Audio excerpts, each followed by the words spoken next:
Reka uyu munsi tuvuge kuri saga ya DJ Brian ndetse n'uwitwa Philipita. Nkuko ubibona muri no video iri guca hano ndetse na hano, ni video igaragaza uwitwa DJ Brian yarakaye cyane ubwo bari mu kabare kitwa Green Launch. Ati byagenze gute rero? Abantu benshi bakomeje kumbaza ngo ese Mr Bean watubwiye kubyiyi video ukadusobanurira habaye iki, niki cyabaye kugira ngo umuntu witwa Brian arakari kuriya abe nk'incira noneho yibagirwe iby'imipuri, ahubwo noneho ajye mu burakari n'uwitwa DJ Philipita.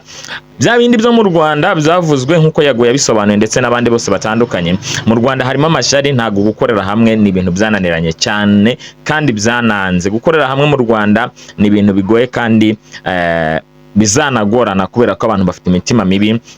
Umuntu araza akagukura hano, uraza ukanyidundaho, ejo nawe akaza akagukuraho kandi akakwereka ko ntacyo uvuze nta n'icyo umaze, akaguma kubikwereka ndetse mu bantu. Ati byagenze gute rero DJ Brian?